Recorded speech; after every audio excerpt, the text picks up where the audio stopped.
We're excited to kick things off with our section here where we're going to actually cover our brand new Web Payments SDK. And joining me today is our tech lead for Web Payments, Max. You want to give a little introduction of yourself there, Max? Yeah, the Web Payments team is super excited to let you all know what we've been working on for months and months. I can't wait to answer some of your questions as it comes up. Yeah, really like the demo from earlier today. So let's go ahead and start kicking things off. Max, if you want to just give us a little bit more on what has been new and improved with the Web Payments SDK. Yeah, so it's going to be a lot faster for buyers around the world. We're really happy with the CDM performance we've seen so far. We authored it in TypeScript, so there's some great types we're going to be shipping to developers, so it's easy to understand the different parameters and what you can do. Almost everything is promise-based now, so that should be more modern and easier to understand your logic. And then all the payments are very modular. I think the old way was kind of a upfront configuration, and now it's just pick and choose what you need for your buyer experience. And we've also got a new NPM package to kind of meet developers where they're used to, and then make that easier for their workflows. Super excited about that. And yeah, so let's probably cover some of like the new aspects of Web Payments SDK that we didn't have in SQ Payment Form. Yeah, the big one is obviously ACH. We're really excited about it. It couldn't be easier to set up. There's really no additional configuration, which I think we're going to see in a minute. And it's a really smooth flow and helps a lot of buyers. Everything else is a lot of the same, but a lot less configuration. So it's really easy to get started with the individual payment methods. And then super customizable, as you kind of see here. Lots of options to make it fit your branding needs. Awesome. Well, I like to keep that short and sweet, and let's go straight into the demo. Let's take a look at what this looks like, what's possible. So we'll go ahead and get that switched over right now. Give us just 1 second.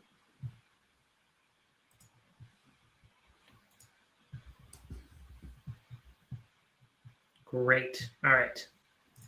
So here, first, let's actually cover our Square Web Payments Showcase. So you can actually just go ahead and see this at square.github.io/web-payments-showcase. And you can actually see all of the different ways that you can actually customize the payment form. So Web Payments SDK, we have this single card entry, really nice, clean, automatically shows you what type of card, gives this errors to help buyer put in the right info. Really great. And you can actually follow all of these links here to actually view these on GitHub. So that if you want to take some of these styles or just make a payment form look like that, it's more than happy to do so. Here's one where we're showing different options. You have Apple Pay, Google Pay, and then a credit card.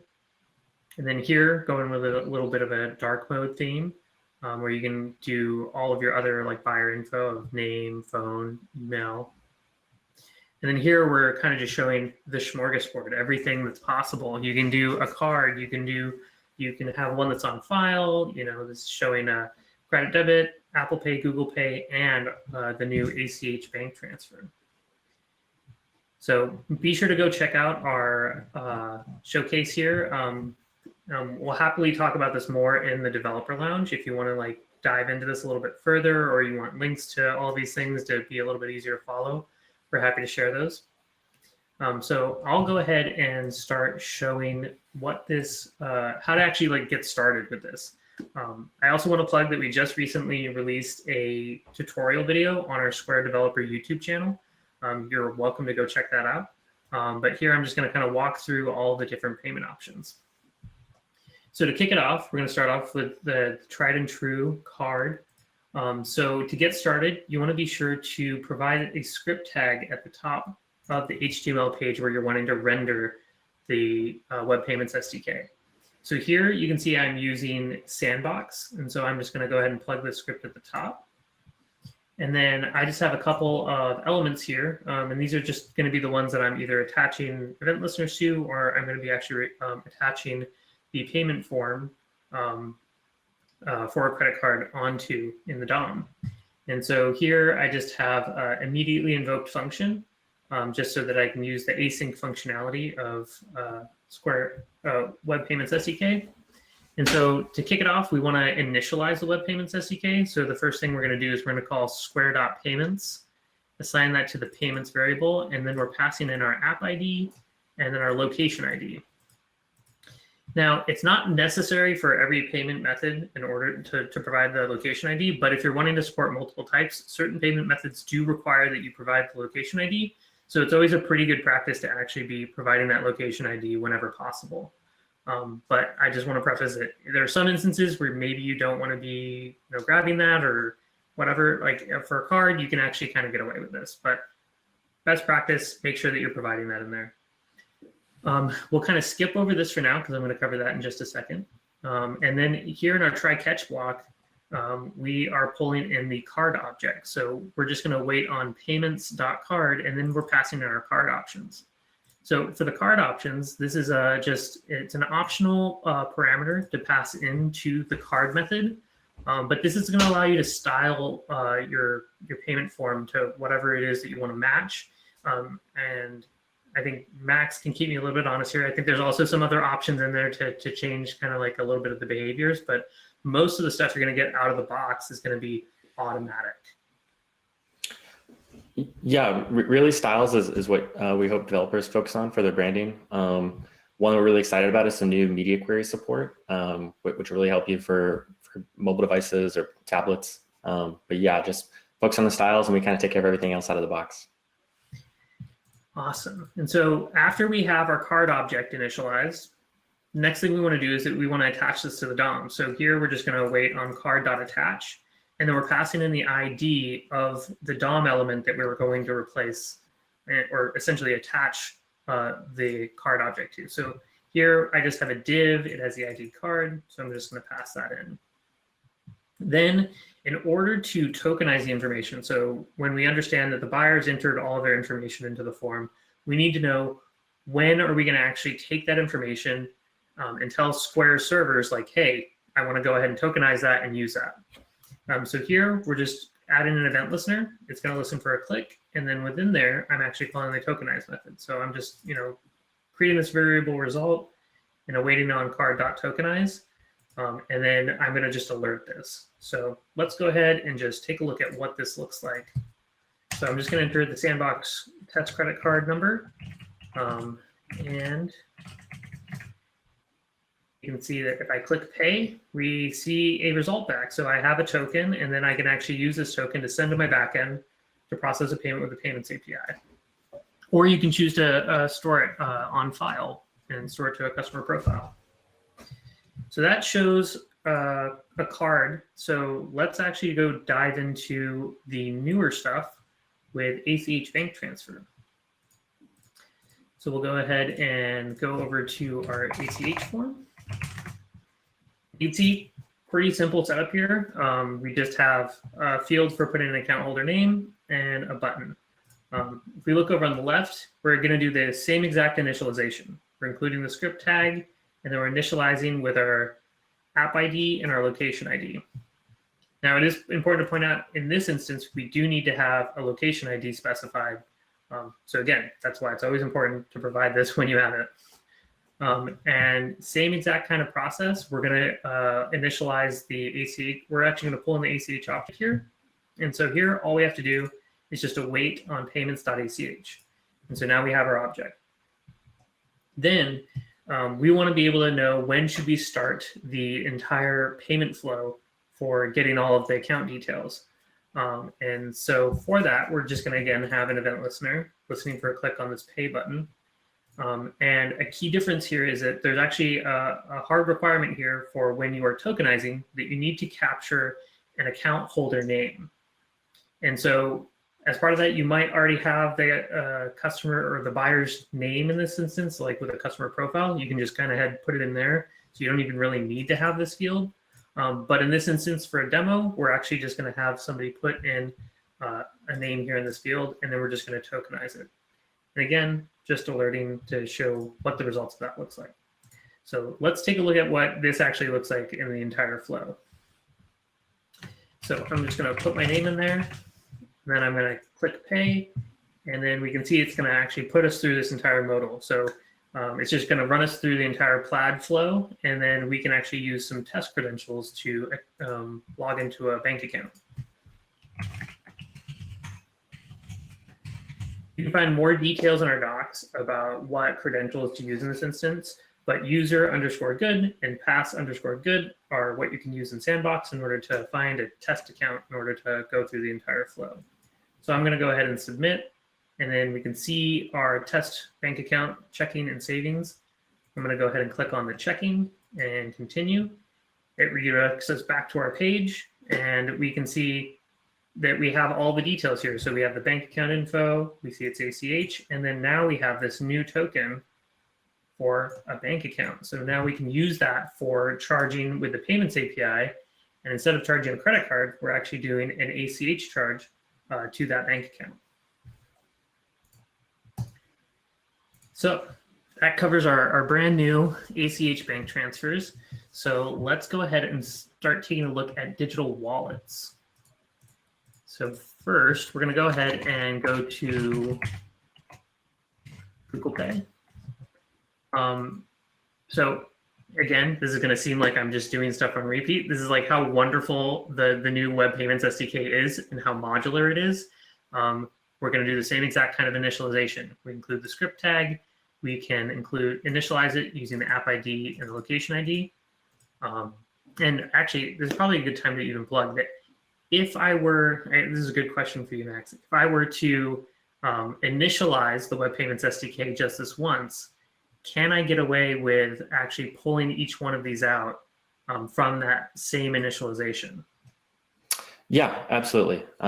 So your one-time configuration, that payments variable you had there, you can use that over and over again for Google Pay, multiple instances of payment methods. So yeah. Really easy to get set up and keep reusing. And our long form docs have really great in-depth examples, kind of show you more than just a demo, kind of a more productionized version of all this. Yeah, it's awesome. The reason I say this is because I remember a minor pain point in the SQ payment form is that for different types of payment methods, you would actually have to initialize an entire new instance. So now we make it a lot easier, code's a lot drier. It's just overall going to be a little bit easier to manage. Mm-hmm. So moving on with this, a key difference with digital wallets is that in order for a digital wallet to work, you need to initialize a payment request object.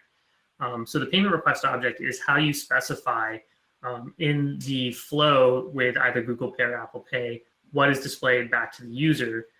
So they can say like, this is for $1, this is for $10. What is this for? Is it a particular address? Like these are all the details that they require be provided. And so the payment request object is how you do that.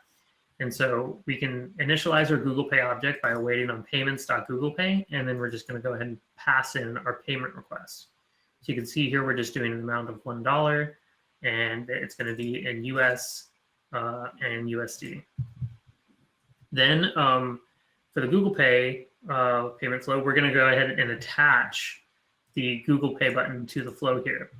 Now, if I were actually in Chrome, there's a reason I'm in Safari right now, but if I were in Chrome and I was signed in, this would actually replace this button and show my Google Pay. In fact, let me quickly, I'll just go ahead and pull that up. Just because I think it's pretty neat how this works.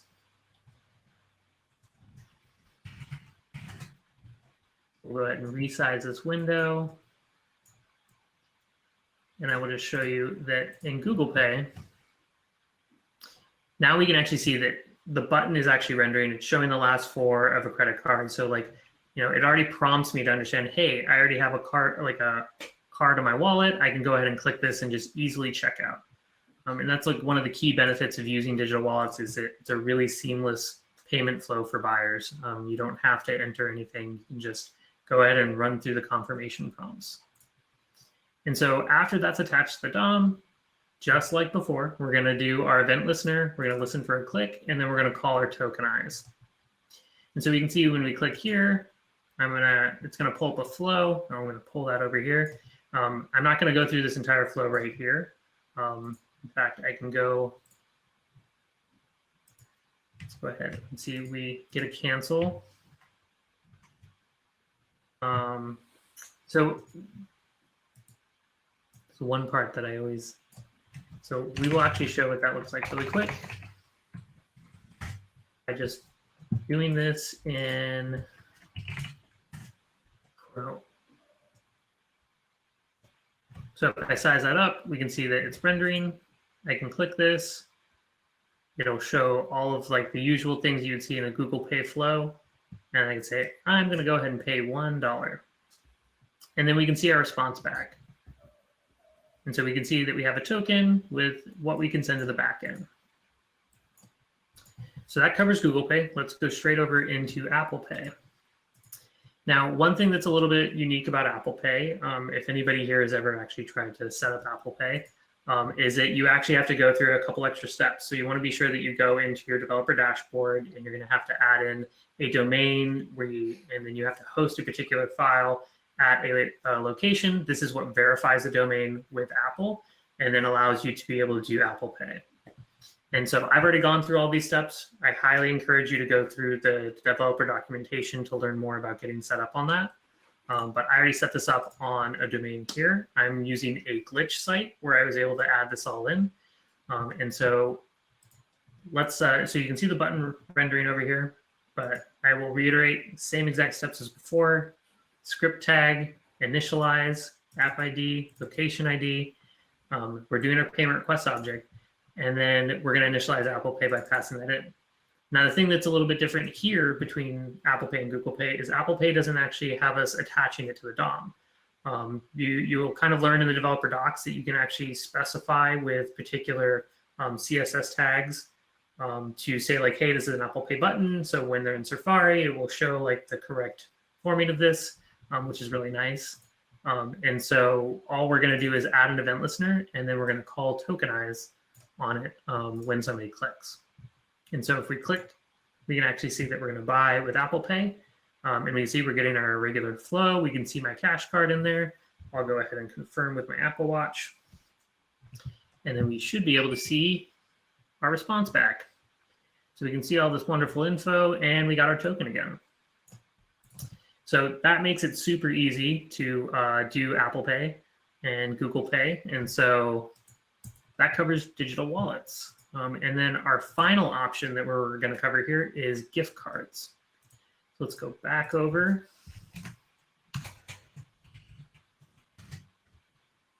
And just like before, and I know this is probably getting boring at this point, we're going to add a script tag at the top, app ID, location ID, initializing. And just like with the card form, you're going to see a very similar pattern here.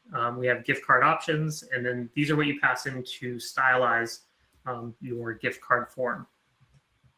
And in fact, almost exactly like the credit card is we're just going to await payments.giftcard, pass in our options, and then we're going to again call await giftcard.attach, and then pass in the element of the ID of the element that we're wanting to attach this to. So in this case, we have a div with gift card, and then just like before, we're going to add in our event listener, and then inside of that, we're going to call await giftcard.tokenize. And this is the one that I never keep memorized. So I'm going to very quickly pull up our gift card test number. Unless Max remembers it off the top of his head, but I wouldn't. No, I've only got the Visa memorized. Yeah, same here. All right, so our test gift card number is 77833. See, that's what I always miss, is that other 3. And so we can see that it's already rendering the logo to show that we're getting to this stage. We have our gift card, and we're going to hit pay, and then we can see we can get our token back. And so this is what you can use to do a payment on the back end. The one thing I do want to kind of call out, we have a tutorial video on this, but I will forewarn that the tutorial video is trying to feature this with SQ payment form, but the fundamentals stay the same. I would emphasize watching our video on doing gift card payments, because gift card payments are a little bit different than how you do other types of payments typically, because there's probably a stage where you want to do an authorization to check how much is available to be charged on the gift card. So definitely go check our docs, watch our tutorial video. It'll give a lot more understanding on how to use gift cards for processing payments, especially because you're probably going to do multiple payments on a single order. So there's a little bit different flow going on there. With that being said, I've pretty much covered all the new payment methods. And I think we're going to go ahead and open this up to questions.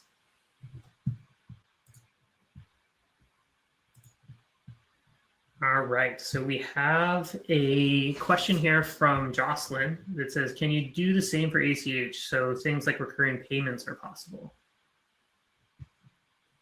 Not yet, but stay tuned.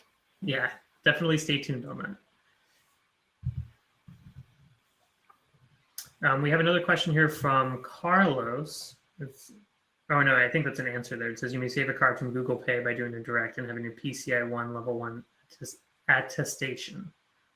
All right, we have another question from, please forgive me, Yana or Jana.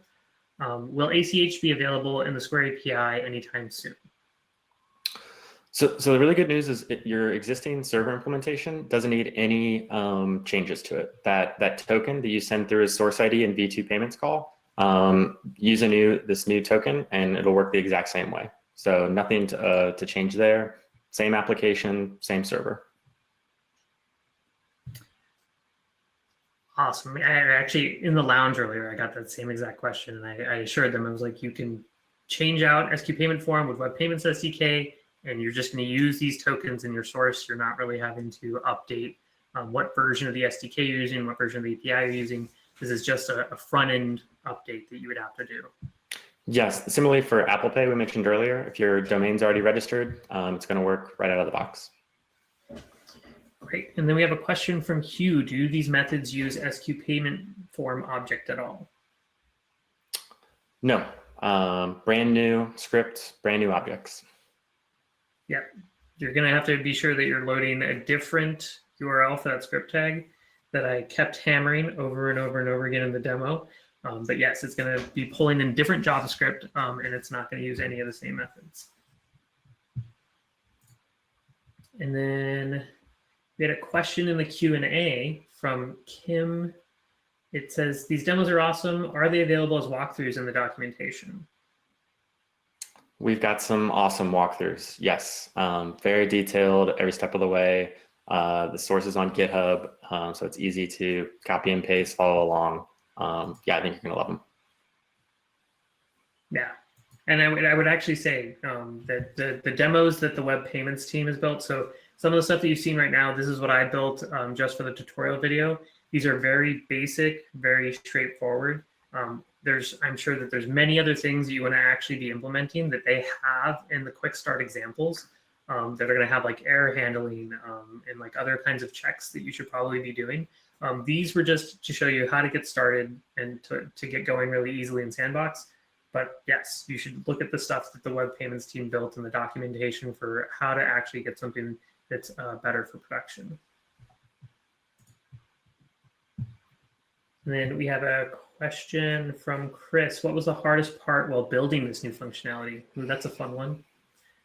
That's a great question.